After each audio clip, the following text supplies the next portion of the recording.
ওই রাতের গভীরে ওই সময় ঘুম থেকে উঠিয়া আল্লাহর কাছে সিজদায় পড়ে ডাক দিয়া বলে, হে মালিক, আয় আল্লাহ, জীবনে কত গুনাহ করলাম, পাপ করলাম, আমার মতো গুনাহগার এই দুনিয়াতে কেউ নাই। আয় আল্লাহ, আমার মতো নাফরমান এই দুনিয়াতে কেউ নাই, আমার মতো পাপিষ্ঠ এই দুনিয়াতে কেউ নাই। আয় আল্লাহ, তুমি আমারে মাফ করে দাও। এরে বান্দা আল্লাহ তাআলা ওই সময় ডাক দিয়া বলে, গোলাম, ওই রাতের গভীরে আমি আল্লাহ তাআলা প্রথম আসমানে আইসা বান্দা তোরে ডাকতে থাকি, বান্দা তোর কি লাগবে আমি আল্লাহর কাছে বল। ওরে বান্দা, তোর টাকা নাই, পয়সা নাই, বাড়ি নাই, গাড়ি নাই, আমি আল্লাহর কাছে চা। ওরে বান্দা, তোর চাকরি নাই, আমি আল্লাহর কাছে চা, আমি আল্লাহ তোরে দিয়া দিব। ও মুমিন মুসলমানেরা, এই জন্য আল্লাহর নবী বলেন, সালাতুল লাইল, ওই রাতের নামাজটা বড় দামি নামাজ, বড় দামি নামাজ। ওই সময় যদি ঘুম থেকে উঠিয়া ঠান্ডা পানি দিয়া ওযু বানাইয়া সুন্দর করে আল্লাহর কাছে নিজের গুনাহের জন্য নিজের চাইদা আল্লাহর কাছে চাইতে পারেন, আল্লাহ বলে, বান্দা, তোর চোখের পানি নাকের ডগায় আসার আগে আমি আল্লাহ তোর সব আশাগুলা পূরণ করে দিব। অতি গভীর হয় রজনী যখন, নীরবে প্রভুর নাম জপিও তখন, প্রভুর করুণা যদি পাইবারে চাও, প্রভুর করুণা যদি পাইবারে চাও, গভীর রাতে উঠে তাহার গুণগান গাও। আল্লাহু আকবার। এই জন্য আমার ভাইয়েরা, এই জন্য আল্লাহ পাক রব্বুল আলামিন আল্লাহর নবীকে জানায় দেন, নবী আমার, আমি আপনার একটা স্পেশাল আমল দিব। বলে, কি স্পেশাল আমল?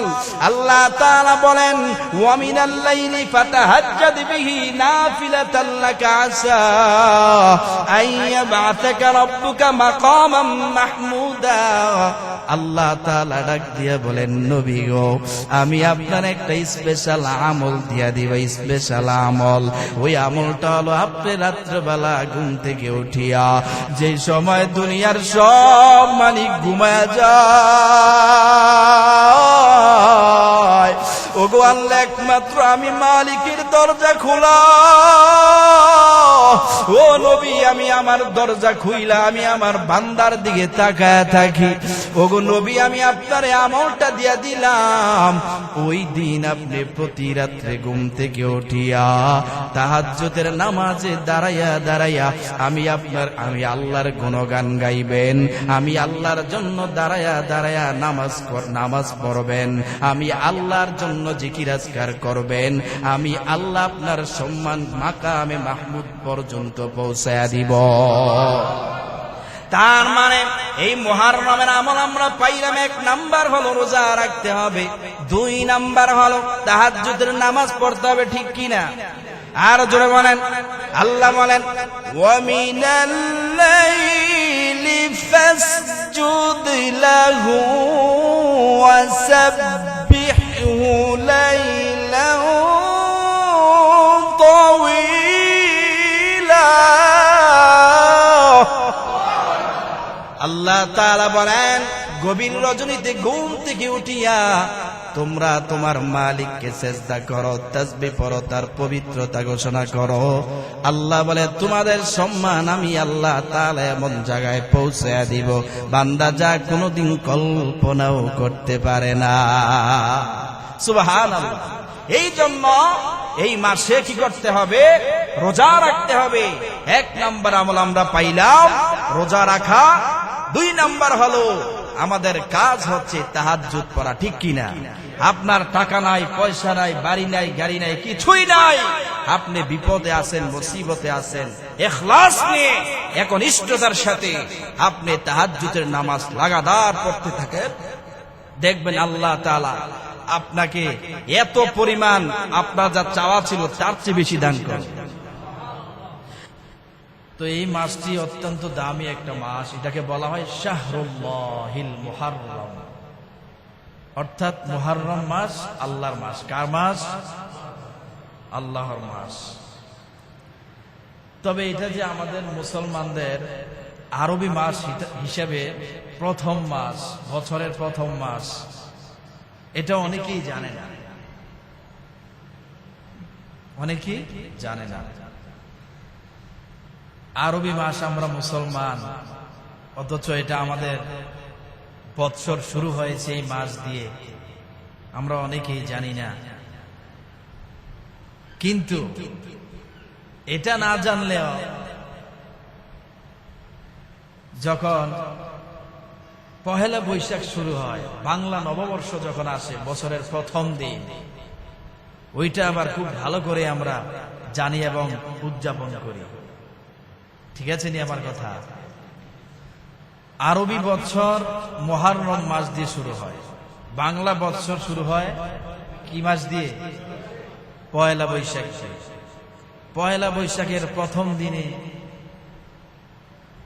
ইলিশ আর পান্থার পিছনে, ইলিশ আর পান্থা ভাতের পিছনে আমরা দৌড়াই।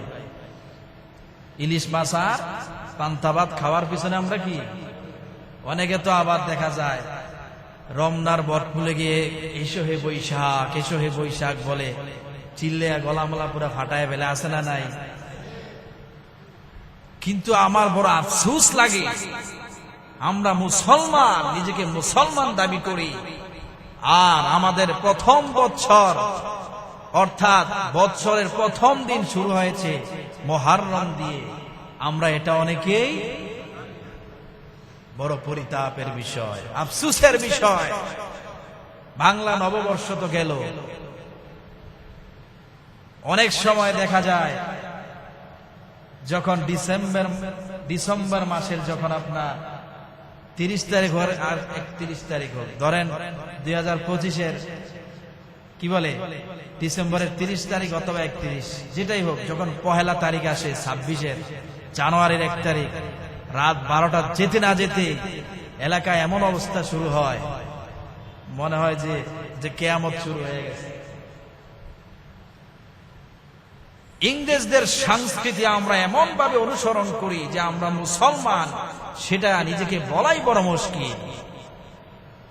গান বাজনা করে, কনসার্ট করে, অথচ আপনার আমার উচিত ছিল যে আমি 2025 কিভাবে কাটাইলাম, 2026 আসছে, কতটুকু আমল করলাম, আমার আমল নামায় কত রাকাত নামাজ কাজা হলো, কত রাকাত নামাজ আমি পড়লাম, আল্লাহকে কয়টা সেজদা দিলাম, কয়টা রুকু দিলাম, এটার হিসাব নিকাশ করে সামনে পথ চলা উচিত ছিল। কিন্তু মুসলমান বড় দুর্ভাগা, আরবি বৎসর চলে যায়, কোনো খবর নাই, বাংলা আর ইংরেজি আসতে লাফালাফি করে।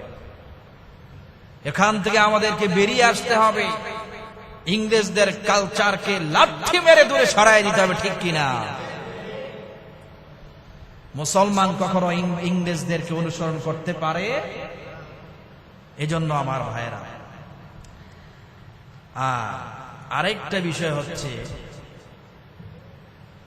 জানাজার নামাজ পড়ানো বা ওখানে উপস্থিত হওয়া, ওইটা আমাদের মুসলমানের দায়িত্ব। যদি জানাজার নামাজে কেউ না যায়, ওইটাকে বলে ফরজে কিফায়া। তাহলে ফরজে কিফায়া যদি কেউ না করে, আদায় না করে, মানুষ মারা গেছে, আমরা জানাজায় যাই না, অন্তত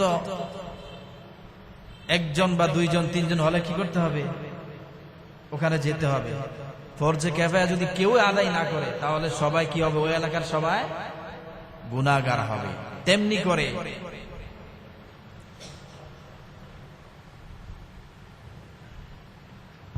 মুসলমানদের জন্য হচ্ছে আরবি যে মাস, এই আরবি মাসকে গণনা করা এবং এই আরবি মাস গণনা করে চলা, এটাকে স্মরণ করে চলা, এটাকে বলে ফরজে কিফায়া। কেউ যদি আরবি মাস গণনা না করে বা হিসাব না রাখে, মানে সবাই উড়াদুরা চলতেছে, আরবি মাস যে চলতেছে কারো কোনো খেয়াল নাই, যেমনে মন চায় এমনি চলতেছে, তাহলে সবাই কি হবে? গুনাহগার হবে। আমাদের দেশে একটা সিস্টেম হচ্ছে, ইসলামিক ফাউন্ডেশন থেকে আমাদের মাসের গণনাগুলা করা হয়, যে মুহররম মাসের এত তারিখ বা জিলহজের এত তারিখ হজ। আরেকটা বিষয়, আমরা যেহেতু মুসলমান, এই আরবি মাসের সাথে আমাদের অনেক আমল আখলাক জড়িয়ে আছে। যেমন আপনি রোজা নামাজ যখন করবেন, রোজা রমজানের রোজা আপনার চাঁদ থেকে করতে হবে, ঈদ চাঁদ থেকে করতে হবে। হজ আরাফার দিন, হজের যে মৌসুম চলে, কয় তারিখে হজ, সেটা আপনি মাস আরবি মাস হিসাব অনুযায়ী করতে হবে। আর আরবি মাসের হিসাব যদি আমরা না করি তাহলে কি হবে? রোজা ধরেন আপনার 1 তারিখে হওয়ার কথা, সে জায়গায় আমরা শাবানের মনে করেন 29 তারিখে রোজা করে ফেললাম, তাহলে এটার দায়ভার কে নিবে? তাহলে কি মিলবে? কথা বুঝতেছেন আমার? মিলবে নি? মিলবে না। ঈদ যদি একদিন আগে করে ফেলি তাহলে মিলবে? তাহলে আমাদের দরকার কি? চাঁদের চন্দ্র মাসের হিসাব, এটা রাখতে হবে। আর এই হিসাব রাখাটাই কি ফরজে কিফায়া। এই জন্য আমার ভাইরা, আমি যে আয়াতে কারিমা তেলাওয়াত করেছি, এখানে আল্লাহ তাআলা বলেন, ইন্না ইদ্দাতাশ শুহুরি ইনদাল্লাহি 12 শাহরা ফি কিতাবিল্লাহি ইয়াওমা খালাকাস সামাওয়াতি ওয়াল আরদ। আল্লাহ তাআলা যখন আসমান জমিন সৃষ্টি করেছে, তখন থেকেই তিনি এটা গণনা করে নিযুক্ত করে দিয়েছে 12 মাসে 1 বছর। এখন 12 মাসে 1 বছর আছে না নাই? ওইটা আল্লাহ তাআলাই নিযুক্ত করে দিয়েছিলেন। মিনহা আরবাতুন হুরুম, তার মধ্যে 4টি মাস হলো সম্মানিত মাস। আমি যখন আপনাদের এখানে ইন্টারভিউ দিতে এসেছিলাম, তখন আমি এই বিষয়ে আলোচনা করেছিলাম। তখন সম্মানিত মাসই ছিল, এই জন্য সম্মানিত মাস নিয়ে আমি আলোচনা করেছিলাম হালকা পাতলা। যাই হোক, এখন 4টা মাস সম্মানিত, সে মাসগুলা কি? এটার জন্য আমাদের বুখারীর হাদিস তালাশ করতে হবে। বুখারীর হাদিস, আল্লাহর রাসূল সাল্লাল্লাহু আলাইহি ওয়াসাল্লাম বলেছেন, আনিন নবী সাল্লাল্লাহু আলাইহি ওয়াসাল্লাম, আয-জামানু ক্বাদ ইসতাদারা কাহাইআতিহি ইয়াওমা খালাকাস সামাওয়াতি ওয়াল আরদ। আল্লাহ তাআলা আসমান জমিন যখন সৃষ্টি করেছে, তখন থেকে সময় যেভাবে আবর্তিত হচ্ছে, চলতেছে, এখনো সেভাবেই চলে। as-sanatu 12 শাহরা, আগে যেমন ছিল 12 মাসে 1 বছর, এখনো কি 12 মাসে 1 বছর। মিনহা আরবাতুন হুরুম, তার মধ্যে ওই যে বললাম 4টা মাস সম্মানিত। সেই সম্মানিত মাসগুলা কি? হাদিস শরীফে এসেছে, সালাসাতুন মুতাওয়ালিয়াতুন, 3টা মাস একত্রিত, মানে একসাথে। যুলকআদাতি ওয়া যুলহিজ্জাতি ওয়াল মুহররম, একটা জিলকদ আর একটা জিলহজ আর একটা কি? মুহররম। এই যে মুহররম চলতেছে। আরেকটা হলো ওয়া রজব মুদার আল্লাযী বাইনা জুমাদা ওয়া শাবান, রজব এবং জুমাদা এবং শাবান মাসের মাঝখানে হচ্ছে আপনার রজব মাস। এই 4টা মাস কি? সম্মানিত। সম্মানিত কেন বলা হয়েছে? মুহররমের 2টা অর্থ, একটা হচ্ছে নিষিদ্ধ, আরেকটা হলো কি? সম্মানিত। নিষিদ্ধ কি? নিষিদ্ধ হচ্ছে আগের জামানায় রাসূল সাল্লাল্লাহু আলাইহি সাল্লাম যখন ছিলেন, ওই সময় এই 4 মাসে যুদ্ধ বিরতি, মানে যুদ্ধ করা এটা কি ছিল?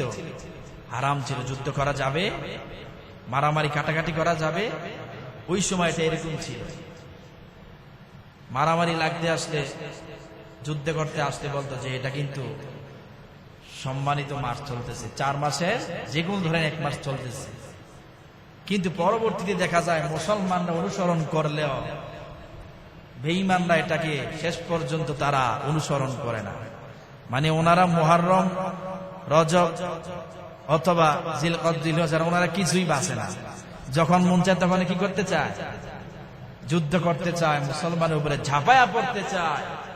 তখন আল্লাহ তাআলা বলেছেন যে আর ওইটা করা যাবে না, ওরা যদি আগে যেমন ছিল, যুদ্ধ করা যাবে না, মারামারি কাটাকাটি করা যাবে না, কিন্তু বেঈমানরা যখন আপনাদের উপরে অ্যাটাক করবে, আঘাত করবে, তখন পাল্টা আপনারা কি করবেন? আঘাত করবে। এই হলো সম্মানিত, এই হলো নিষিদ্ধের অর্থের সংজ্ঞা। আরেকটা হয়েছে যেহেতু সম্মানিত মাস, দুই অর্থের আরেকটা সম্মানিত মাস যেহেতু। আর এই মুহররম মাসকেই আল্লাহর মাস বলা হয়েছে, শাহরুল্লাহিল মুহররম। এই জন্য এই সম্মানিত মাসগুলাতে আমাদের করণীয় কি, আমাদের কাজ কি, সেটাই আমি আপনাদেরকে ইনশাআল্লাহ বোঝানোর চেষ্টা করব, আল্লাহ যদি তৌফিক দান করে। সকলে পড়েন আমিন। এই সম্মানিত মাসে আমাদের মাসের সম্মান রক্ষা করা উচিত, কি বলেন? হ্যাঁ, সম্মানিত মাসে মারামারি কাটাকাটি করা যাবে না।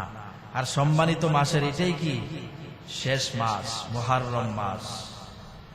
আর এই মাসের সম্মান রক্ষা করে কেউ যদি আমল করতে পারে,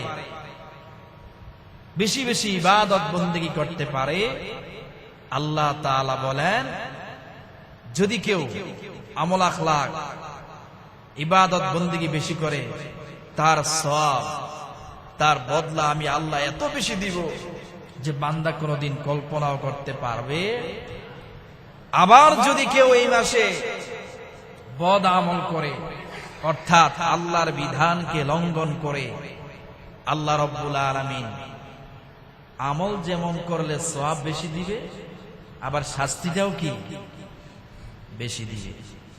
এই জন্য আল্লাহ তাআলা বলেন ফালা তাযলিমু ফীহিন্না আনফুসাকুম, তোমরা এই মাসগুলাতে নিজেদের উপরে জুলুম করো না।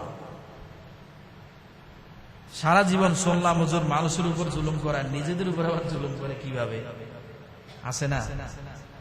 নিজেদের উপর জুলুম তখনই করা হয় যখন আপনি আল্লাহর বিধানকে লঙ্ঘন করে আপনার অঙ্গ প্রত্যঙ্গ দিয়ে আপনি গুনাহ করেন, আল্লাহর অবাধ্য হয়ে যান, ওইটাকেই বলে নিজেদের উপরে জুলুম করা। এই জন্য সে জুলুম থেকে বাঁচার দরকার আছে না নাই? আরো জোরে আছে না নাই? এই জন্য আমাদের ইবাদত বন্দেগী বেশি করতে হবে। এই জন্য আল্লাহ বলেন ফালা তাযলিমু ফীহিন্না আনফুসাকুম। আল্লাহ পাক রব্বুল আলামিন জানায় দেয়, বান্দা আমি আল্লাহ তোমাদেরকে সম্মানিত মাস দান করলাম। এই সম্মানিত মাস পাওয়ার পরে এই মাসের সম্মান রক্ষা করে বেশি বেশি ইবাদত বন্দেগী করবা, বেশি বেশি রোজা নামাজ করবা। কিন্তু সম্মানিত মাস পাওয়ার পরে যদি এই সম্মান রক্ষা করতে না পারো, নিজেদের উপরে যদি জুলুম করতে থাকো, আমি আল্লাহ রব্বুল আলামিন তোমাদের নামগুলারে জান্নাতের খাতা থেকে কাইটা আবার জাহান্নামের খাতায় উঠায় দিব। নাউজুবিল্লাহ। এই জন্য আমার ভাইয়েরা, এরে মুসলমান, এ যুবক ভাই, এই জন্য আল্লাহ তাআলা বলে বান্দা সম্মানিত মাস পাওয়ার পর এই সম্মানিত মাসের সম্মান রক্ষা করা এটা তোমাদের দায়িত্ব। কারণ সম্মানিত মাসে আল্লাহ তাআলা বলছে বেশি বেশি ইবাদত বন্দেগী করার জন্য। এই জন্য বেশি বেশি ইবাদত বন্দেগী করতে হবে, খামখেয়ালি করে ছেড়ে দিলে চলবে না। এই জন্য আমার ভাইয়েরা, এই ফালা তাযলিমু ফীহিন্না আনফুসাকুম করতে গিয়ে ইমাম জাসসাস রাহমাতুল্লাহি আলাইহি জানিয়ে দিয়েছে, ইমাম জাসসাস রাহমাতুল্লাহি আলাইহি আহকামুল কোরআন গ্রন্থে তিনি এটার ব্যাখ্যা করে জানায় দেয়। তিনি বলেন নিজেদের উপরে জুলুম করা মানে, এরে মুসলমানের এই সম্মানিত পাওয়ার মাস পাওয়ার পরেও এই মাসে আমল আখলাক করি নাই, নিজের হাত দিয়া গুনাহ করলাম, নিজের চোখ দিয়া গুনাহ করলাম, জবান দিয়া গুনাহ করলাম, নিজের পা দিয়া গুনাহ করলাম, অর্থাৎ অঙ্গ প্রত্যঙ্গ দিয়ে আমরা গুনাহ করলাম। ইমাম জাসসাস বলে এই গুনাহগুলা করার কারণে তোমরা নিজেদের উপরে জুলুম করলা। নাউজুবিল্লাহ। তার মানে নিজের অঙ্গ প্রত্যঙ্গ দিয়ে গুনাহ করার কারণে নিজেদের উপরে জুলুম করলাম। ওই যে ফালা তাজলিমু ফিহিন্না আনফুসাকুমের ব্যাখ্যা। এই জন্য মুসলমানেরা এই সময়টার মূল্যায়ন কইরা বেশি বেশি নেক আমল করতে হবে, বেশি বেশি ইবাদত বন্দি করতে হবে। আল্লাহ পাক রব্বুল আলামিন জানায়া দেয়, যদি সম্মানিত মাসে বেশি বেশি নেক আমল করতে পারো, ওরে বান্দা আমি আল্লাহ সওয়াবের মাত্রাটাও আরো বাড়ায় দিব। আর যদি বদ আমল করো, সওয়াব যেমন বেশি দিব, গুনাহ কিন্তু আমল নামায় বেশি ঢুকবে, শাস্তিটাও বেশি হবে। এই জন্য মুসলমান ইমানদারেরা যদি এই সম্মানিত 4 মাসে বেশি বেশি আমল করতে পারি, এই আমল করার কারণে ইমাম জাসসাস রহমতুল্লাহ আলাইহি বলেন 4 মাস ইবাদত করলে বাকি 8 মাস সুন্দরভাবে চালানো, বেশি বেশি ইবাদত করার দায়িত্ব আমার আল্লাহ নিজেই আপনার জন্য নিয়ে নিবে। তার মানে 4 মাস যদি কোনো বান্দা ভালোভাবে আমল করে, আল্লাহকে আল্লাহ বলে ডাকবে, আল্লাহর বিধান বেশি বেশি করে পালন করে। ইমাম জাসসাস রাহমাতুল্লাহ আলাইহি বলেন, এই 4 মাসের ইবাদতের শক্তি দিয়া আল্লাহ পাক রব্বুল আলামিন বাকি 8 মাস ইবাদত করার শক্তি আল্লাহ তাকে দান করবে। এই 4 মাস যদি কেউ ইবাদত করে, এই সাউন্ড একটু বাড়ানো, এই 4 মাস যদি কেউ ইবাদত বন্দেগী করে, তাহলে কি হবে? এই 4 মাসে যে ব্যাটারিতে চার্জ আসবে, সেই চার্জ দিয়ে বাকি 8 মাস বান্দা অটোমেটিক চলতে পারে। সুবহানাল্লাহ।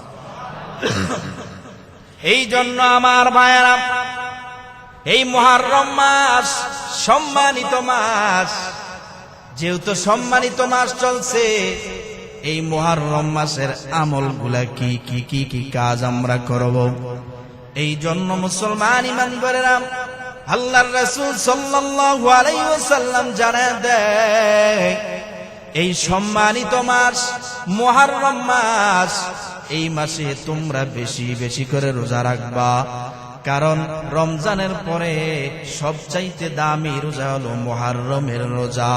এই মুহররম মাসে যদি বেশি বেশি রোজা রাখা যায়, অন্যান্য মাসে রোজা রাখলে যে পরিমাণ সওয়াব আমল নামায় দেওয়া হবে, তার চেয়ে বেশি সওয়াব দেওয়া হবে মুহররম মাসের রোজার কারণে।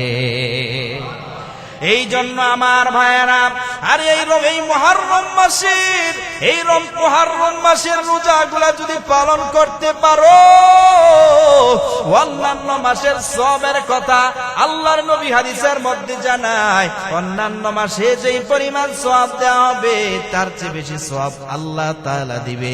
তাহলে এই মুহররমের 1 নাম্বার আমল হলো রোজা রাখা। আমার সাথে বলেন, মুহররমের 1 নাম্বার আমল কি? আরো জোরে বলেন, আমল কি? এই জন্য আবু হুরায়রা থেকে হাদিস বর্ণিত, আন আবি হুরায়রা রাদিয়াল্লাহু তাআলা আনহু قال قال رسول الله صلى الله عليه وسلم افضل الصيام بعد رمضان شهر الله المحرم। আল্লাহর নবী হাদিসের মধ্যে জানায় দেয়, হে মুমিন মুসলমানেরা, আরে রমজানের পরে সবচেয়ে দামি রোজা হলো মুহররমের রোজা। হে মুমিন মুসলমানেরা, কারণ শাহরুল্লাহিল মুহররম, এটা হলো আল্লাহর মাস। আল্লাহ নবী বলেছেন, এটা আল্লাহ ঘোষণা দিয়েছে, এটা আল্লাহর মাস। আল্লাহ তাআলা অন্য মাসকে আল্লাহর মাস বলে নাই, মুহররম মাসকে আল্লাহর মাস বলেছে। এই জন্য মুহররমের 1 নম্বর আমল হলো রোজা রাখা। আর সেই রোজার কারণে রমজানের পরে সবচাইতে উত্তম রোজা হলো মুহররমের রোজা। সুবহানাল্লাহ। শুধু তাই না, পরের অংশে আল্লাহর নবী জানায় দেয়, আফদালুস সালাতি বাদাল ফারিদা সালাতুল লাইল। আরে বান্দা, প্রত্যেক ফরজ নামাজের পরে সবচাইতে দামি নামাজ সালাতুল লাইল, রাতের নামাজ অর্থাৎ তাহাজ্জুদের নামাজ। ফরজ নামাজের পরে সবচাইতে দামি নামাজ হলো তাহাজ্জুদের নামাজ। রাত্র যখন গভীর হয়ে যায়, ওরে বান্দা, আপনার আমার টাকা নাই, পয়সা নাই, আপনার আমার বাড়ি নাই, গাড়ি নাই, কিছুই নাই। আপনি আমি গুনাহ করেছি, অন্যায় করেছি, পাপ করেছি। ওই রাতের গভীরে ওই সময় ঘুম থেকে উঠিয়া আল্লাহর কাছে সিজদায় পড়ে ডাক দিয়া বলে, হে মালিক, আয় আল্লাহ, জীবনে কত গুনাহ করলাম, পাপ করলাম, আমার মতো গুনাহগার এই দুনিয়াতে কেউ নাই। আয় আল্লাহ, আমার মতো নাফরমান এই দুনিয়াতে কেউ নাই, আমার মতো পাপিষ্ঠ এই দুনিয়াতে কেউ নাই। আয় আল্লাহ, তুমি আমারে মাফ করে দাও। এরে বান্দা, আল্লাহ তাআলা ওই সময় ডাক দিয়া বলে, গোলাম, ওই রাতের গভীরে আমি আল্লাহ তাআলা প্রথম আসমানে আইসা বান্দা তোরে ডাকতে থাকি, বান্দা তোর কি লাগবে আমি আল্লাহর কাছে বল। ওরে বান্দা, তোর টাকা নাই, পয়সা নাই, বাড়ি নাই, গাড়ি নাই, আমি আল্লাহর কাছে চা। ওরে বান্দা, তোর চাকরি নাই, আমি আল্লাহর কাছে চা, আমি আল্লাহ তোরে দিয়া দিব। ও মুমিন মুসলমানেরা, এই জন্য আল্লাহর নবী বলেন সালাতুল লাইল, ওই রাতের নামাজটা বড় দামি নামাজ, বড় দামি নামাজ। ওই সময় যদি ঘুম থেকে উঠিয়া ঠান্ডা পানি দিয়া ওযু বানাইয়া সুন্দর করে আল্লাহর কাছে নিজের গুনাহের জন্য নিজের চাইদা আল্লাহর কাছে চাইতে পারেন, আল্লাহ বলে, বান্দা, তোর চোখের পানি নাকের ডগায় আসার আগে আমি আল্লাহ তোর সব আশাগুলা পূরণ করে দিব। অতি গভীর হয় রজনী যখন, নীরবে প্রভুর নাম জপিও তখন, প্রভুর করুণা যদি পাইবারে চাও, প্রভুর করুণা যদি পাইবারে চাও, গভীর রাতে উঠে তাহার গুণগান গাও। আল্লাহু আকবার। এই জন্য আমার ভাইয়েরা, এই জন্য আল্লাহ পাক রব্বুল আলামিন আল্লাহর নবীকে জানা দেন, নবী আমার, আমি আপনার একটা স্পেশাল আমল দিব। বলে, কি স্পেশাল আমল? আল্লাহ তাআলা বলেন, ওয়া মিনাল লাইলি ফাতাহাজ্জাদ বিহি নাফিলাতাল লাকা আসা আইয়াবাতাকা রাব্বুকা মাকামান মাহমুদা। আল্লাহ তাআলা ডাক দিয়া বলেন, নবী গো, আমি আপনার একটা স্পেশাল আমল দিয়া দিব, স্পেশাল আমল। ওই আমলটা হলো, আপনি রাত্রেবেলা ঘুম থেকে উঠিয়া যে সময় দুনিয়ার সব মালিক ঘুমায়া যায়, ওগো আল্লাহ, একমাত্র আমি মালিকের দরজা খোলা। ও নবী, আমি আমার দরজা খুইলা আমি আমার বান্দার দিকে তাকায় থাকি। ওগো নবী, আমি আপনার আমলটা দিয়া দিলাম। ওই দিন আপনি প্রতি রাত্রে ঘুম থেকে উঠিয়া তাহাজ্জুদের নামাজে দাঁড়াইয়া দাঁড়াইয়া আমি আল্লাহর গুণগান গাইবেন, আমি আল্লাহর জন্য দাঁড়াইয়া দাঁড়াইয়া নামাজ পড়বেন, আমি আল্লাহর জন্য জিকির আজকার করবেন, আমি আল্লাহ আপনার সম্মান মাকামে মাহমুদ পর্যন্ত পৌঁছায়া দিব। তার মানে এই মুহররমের আমল আমরা পাইলাম, 1 নাম্বার হলো রোজা রাখতে হবে, 2 নাম্বার হলো তাহাজ্জুদের নামাজ পড়তে হবে, ঠিক কি না? আর জোরে বলেন, আল্লাহ বলেন, ওয়া মিনাল লাইলি ফাসজুদ লাহু ওয়া সাব্বিহু লাইলান তাওয়ীলা। আল্লাহ তাআলা বলেন, গভীর রজনীতে ঘুম থেকে উঠিয়া তোমরা তোমার মালিককে সিজদা করো, তাসবিহ পড়ো, তার পবিত্রতা ঘোষণা করো। আল্লাহ বলে, তোমাদের সম্মান আমি আল্লাহ তাআলা এমন জায়গায় পৌঁছে দিব, বান্দা যা কোনোদিন কল্পনাও করতে পারে না। সুবহানাল্লাহ। এই জন্য এই মাসে কি করতে হবে? রোজা রাখতে হবে। 1 নাম্বার আমল আমরা পাইলাম রোজা রাখা। 2 নাম্বার হলো আমাদের কাজ হচ্ছে তাহাজ্জুদ পড়া, ঠিক কিনা? আপনার টাকা নাই, পয়সা নাই, বাড়ি নাই, গাড়ি নাই, কিছুই নাই, আপনি বিপদে আছেন, মুসিবতে আছেন, ইখলাস নিয়ে একনিষ্ঠতার সাথে আপনি তাহাজ্জুদের নামাজ লাগাতার পড়তে থাকেন, দেখবেন আল্লাহ তাআলা আপনাকে এত পরিমাণ আপনার যা চাওয়া ছিল তার চেয়ে বেশি দান করবেন। এই জন্য আমার ভাইয়েরা, মুহররম মাসের 2 নম্বর আমল হলো মুহররমের 10 তারিখ, অতএব আশুরার দিন রোজা রাখা। আল্লাহর রাসূল সাল্লাল্লাহু আলাইহি ওয়াসাল্লাম জানায় দেয়, তিরমিজি শরীফের 752 নম্বর হাদিস।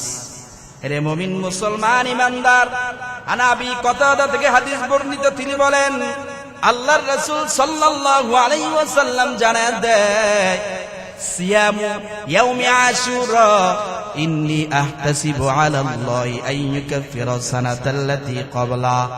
আল্লাহর রাসূল সাল্লাল্লাহু আলাইহি ওয়াসাল্লাম জানায়, হে উম্মতেরা, দিলের কান লাগায় ভালো করে শুনে নাও, আরে কেউ যদি 10 মুহররম অর্থাৎ আশুরার দিন একটা রোজা রাখতে পারে, আমি নবী আশাবাদী আল্লাহ রাব্বুল আলামিন একটা রোজার কারণে তার পিছনের 1 বৎসরের সমস্ত গুনাহগুলা মাফ করে দিবে।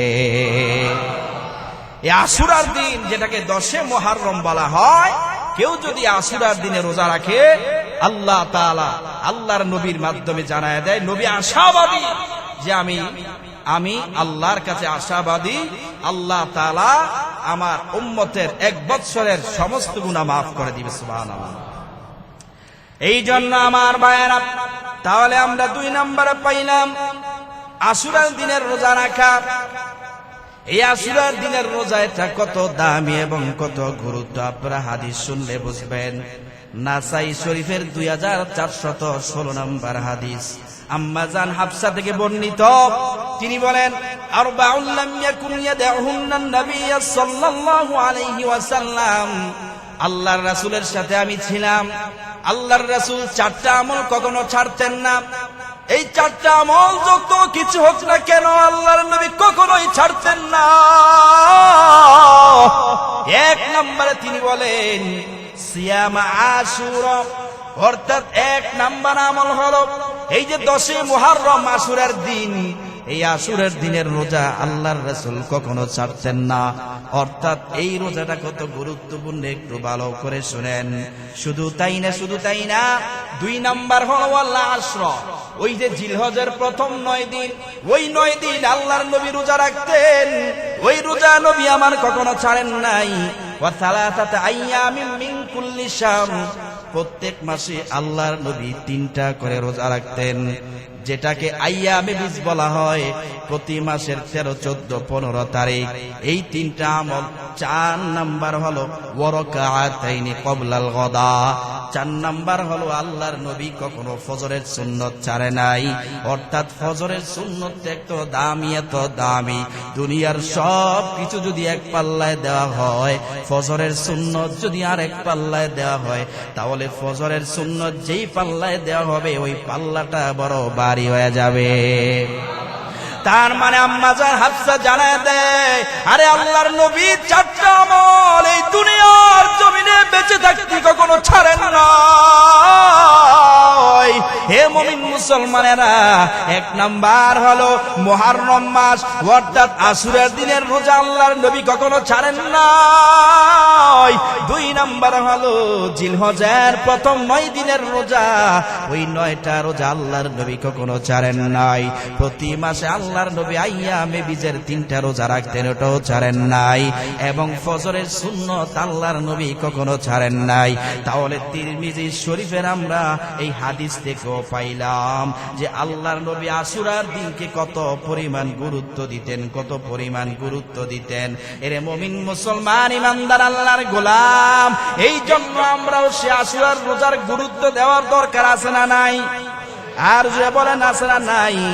এরে মুমিন মুসলমান ইমানদারেরা, এই জন্য আমরাও গুরুত্ব সহকারে এই যে 10 মুহররম আশুরার দিন আসতেছে, ওই আশুরার দিনে আমরাও রোজা রাখবো ইনশাআল্লাহ। যদি তৌফিক দান করে আমরাও আশুরার দিনে রোজা রাখবো।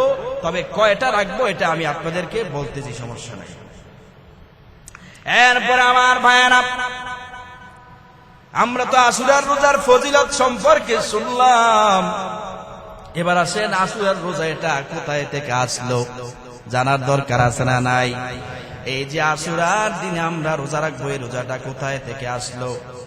এই জন্য বুখারী শরীফের 2004 নম্বর হাদিস আন ইবনে আব্বাস রাদিয়াল্লাহু তাআলা আনহু থেকে বর্ণিত, তিনি বলেন আল্লাহর রাসূল সাল্লাল্লাহু আলাইহি ওয়াসাল্লাম যখন মদিনায় প্রবেশ করলেন, আল মাদিনাতা, নবী আমার যখন মদিনায় গেলেন, ফারাআল ইয়াহুদা তাসুমু ইয়াউমা আশুরা, মদিনায় যাওয়ার পরে তিনি তাকায়া দেখতেছে মদিনার ইহুদিরা ওই যে 10 মুহররম আশুরার দিনে রোজা রাখে।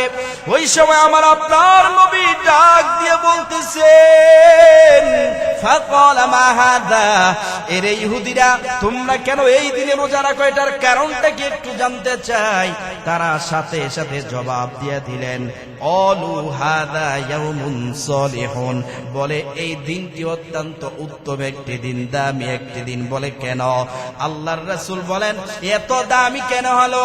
বনি ইসরাইলের লোকেরা ইহুদিরা ডাক দিয়া বলেন, ওই সময় আল্লাহর নবীকে জানায় দেয়, হাদা ইয়াউমুন নাজ্জাল্লাহু বনি ইসরাইল মিন আদুবিহিম, আল্লাহর রাসূলের কাছে তারা জানায় দেয়, কারণ এই দিন বনি ইসরাইলদেরকে আল্লাহ রাব্বুল আলামিন বড় একটা বিপদ থেকে বাঁচায় দিয়েছে। বলে বড় বিপদ কি? ওই যে ফেরাউন মুসা নবীকে আঘাত করার জন্য যখন পাকড়াও করতেছিল। এরে মুমিন মুসলমান ইমানদার, লম্বা ঘটনা ইতিহাস বলতে হবে, এই জন্য আমি সংক্ষেপে টাচ দিয়ে যাই। এরে মুমিন মুসলমানেরা, ওই জন্য আল্লাহ যে ফেরাউনের হাত থেকে বনি ইসরাইলকে সকলকে যে বাঁচায়া দিছিলেন, এই জন্য শুকরিয়া আদায় হিসাবে ফাসামাহু মুসা, আমাদের পয়গম্বর মুসা নবী 10 মুহররম অর্থাৎ আশুরার দিন রোজা রাখতেন। ওইটা শোনার পরে আল্লাহর রাসূল সাল্লাল্লাহু আলাইহি ওয়াসাল্লাম বলেন, ক্বালা ফানা আহাক্কু বিমুসা মিনকুম, আরে মুসা নবীর জন্য যদি তোমরা আশুরার দিনে রোজা রাখতে পারো, আরে মুসা তো আমার অতি নিকটের, অতি ভালোবাসার, মুসা তো আমাদের ভাই, তাহলে আমাদের অত রোজা রাখা উচিত। আল্লাহর নবী সঙ্গে সঙ্গে এই কথা বলার পর ফাসামাহু, আল্লাহর নবী নিজে রোজা রাখলেন, ওয়া আমারু বিসিয়ামি, এবং সাহাবীদেরকে রোজা রাখার জন্য আদেশ করলেন। তাহলে আমরা পাইলাম এই রোজা কোথায় থেকে আসলো? ওই যে আল্লাহর রাসূল সাল্লাল্লাহু আলাইহি ওয়াসাল্লাম মদিনায় হিজরত করলেন। মদিনায় হিজরত করার পরে যখন ইহুদিরা রোজা রাখছে, ওই যে মুসা নবীর আল্লাহ তাআলা বিপদ থেকে বাঁচায় দিয়েছিল, ওই মুসা নবী শুকরিয়া আদায় রোজা থাকার কারণে আল্লাহর নবী ও মুসা নবীকে ভালোবেসে মুহাব্বত করে রোজা রাখতেন। এই কারণে ওখান থেকে মূলত আশুরার রোজার উৎপত্তি, ওখান থেকে মূলত আশুরার রোজা এসেছে। এই জন্য আশুরার রোজা আমাদের রাখা উচিত। কি বলেন? আমাদের যাদের সম্ভব আশুরার দিনে কি করব? রোজা রাখার চেষ্টা করব।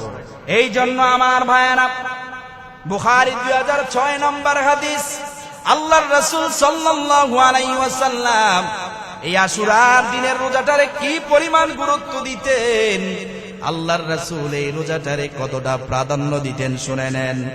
আল্লাহর রাসূল সাল্লাল্লাহু আলাইহি ওয়াসাল্লাম অন্য মাসের রোজাকে এত পরিমাণ গুরুত্ব দিতেন না। এ মুমিন মুসলমানেরা, এই জন্য ইবনে আব্বাস থেকে হাদিস বর্ণিত, তিনি বলেন, ইয়াতাহাররাস সিয়ামা ইয়াউমিন ফাদদালাহু আলা গায়রি ইল্লা হাদাল ইয়াউমা ইয়াউমা আশুরা ওয়া হাদাশ শাহর ইয়ানি শাহর রমাদান।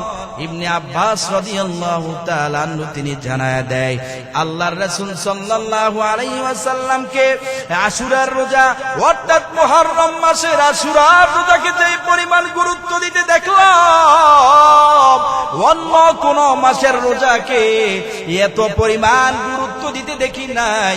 এবং মাসের মধ্যে রমজান মাসকে আল্লাহর রাসূল সাল্লাল্লাহু আলাইহি ওয়াসাল্লাম যেই পরিমাণ গুরুত্ব দিতেন, প্রাধান্য দিতেন, অন্য কোন মাসকে এত পরিমাণ গুরুত্ব দিতেন না, প্রাধান্য দিতেন না।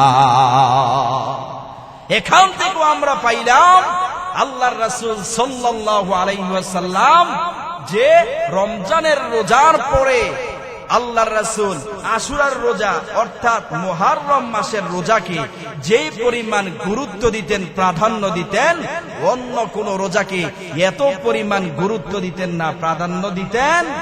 তাহলে আশুরার রোজা কত দামি, এবং মাসের মধ্যে রমজান মাসকে যেই পরিমাণ গুরুত্ব দিতেন, অন্য মাসকে এত পরিমাণ গুরুত্ব দিতেন।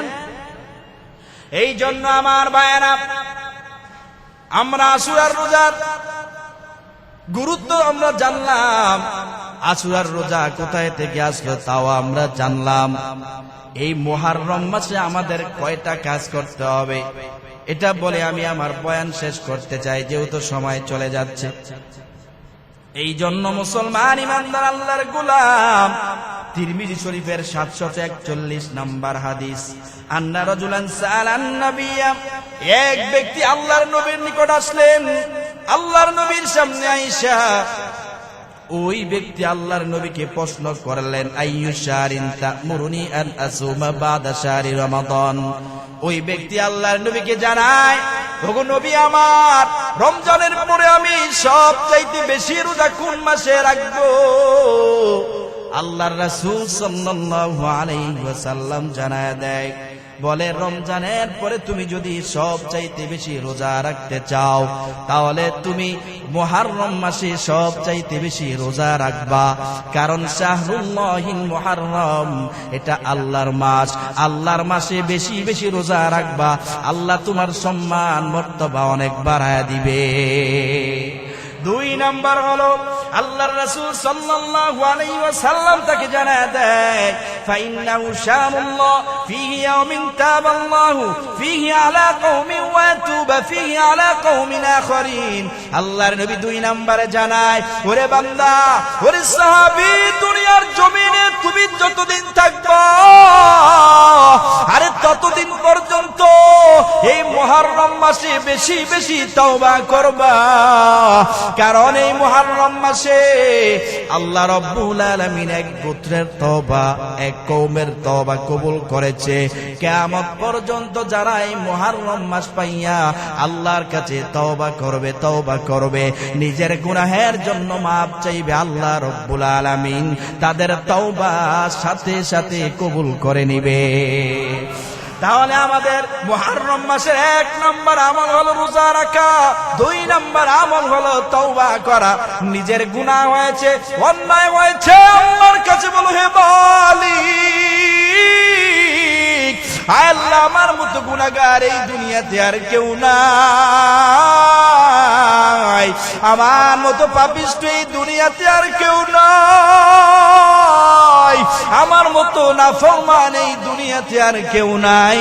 এইভাবে নিজের গুনাহের কথা স্মরণ করে করে যদি আমরা আল্লাহর কাছে তওবা করতে পারি, মাপ চাইতে পারি, আল্লাহ বলে, বান্দা চিন্তা নাই, আমি আল্লাহ তোর গুনাহগুলারে মাফ কইরা ওই গুনারে ডাস্টবিনের মধ্যে না ফালাইয়া ওই গুনাহগুলারে নেক দ্বারা পরিবর্তন করি আমি আল্লাহ রব্বুল আলামিন তোমার আমল নামায় দিয়া দিব।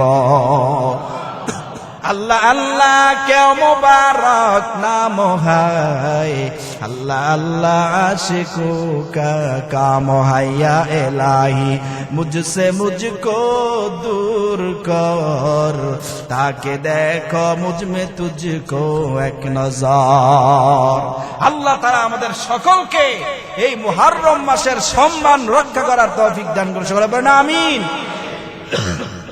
এই জন্য আমার ভাইয়েরা, আলোচনার শেষ মুহূর্তে আমি তো আশুরার রোজার গুরুত্ব এবং এটা কোথায় থেকে আসলো আমি বললাম, যেহেতু সময় শেষ, এখন আমি বলে দিব আপনারা কখন রোজা রাখবেন। যেহেতু 10 মুহররম আশুরার দিন, হয়তো শুক্রবারে আশুরার দিন অর্থাৎ 10 মুহররম, তাহলে আমরা কি করব? 9 তারিখ অথবা 10 তারিখ, বৃহস্পতিবার রাখবো রোজা, বৃহস্পতিবার শুক্রবার রাখবো, দুইটা রাখবো। আর না হয় শুক্রবার শনিবার রাখবো। কয়টা রাখবো রোজা? আরো জোরে বলেন কয়টা? দুইটা। বৃহস্পতিবার একটা রাখবো, শুক্রবার একটা রাখবো। আর না হয় শুক্রবার একটা রাখবো, শনিবার একটা রাখবো। এই যে সামনে শুক্র শনি